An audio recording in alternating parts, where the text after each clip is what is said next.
Good evening and welcome to the Business Day. I'm Herman Green. Technology Minister Dr. Andrew Wheatley has indicated that Jamaica will not be following the United States in repealing regulations on net neutrality. Dr. Wheatley made the declaration hours ahead of a vote by the U.S. Federal Communications Commission (FCC) ruling on the matter. The FCC today ruled that net neutrality be repealed, opening the door for internet service providers in the U.S. to block, slow access to, or charge more for certain content on the internet. However, Dr. Wheatley pointed out that Jamaica will not be following suit.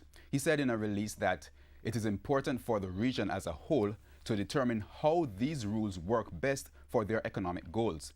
In addition to that, he said telecom companies worrying that net neutrality policies will reduce investment in infrastructure. They should reassess their business models and look at new ways of leveraging the investments made in their network. In anticipation of the vote in the U.S. today, Digicel recently called on regional governments to consider similar action to the repeal of the net neutrality rules.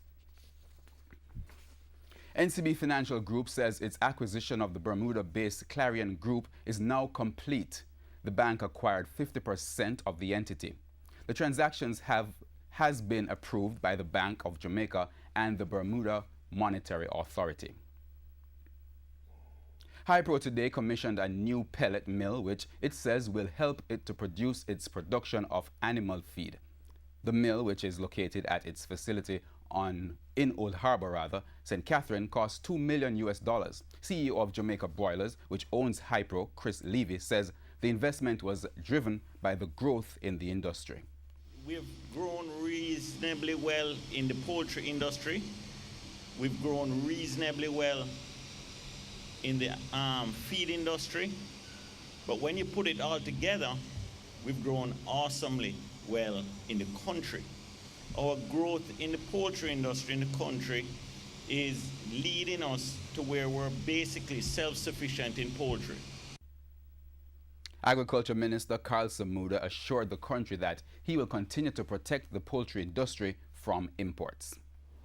There are forces outside and inside, but mainly outside of Jamaica, that are hell-bent on having introduced in Jamaica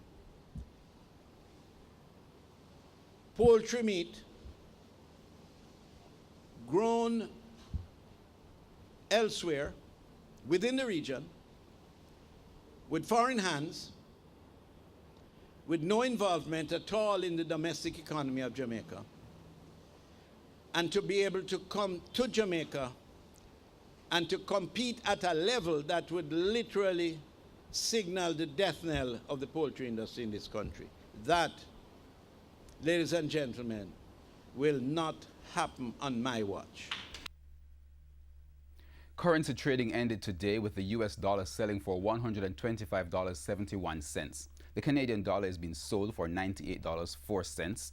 The pound sterling is going for $169.64, while the euro costs $149.70.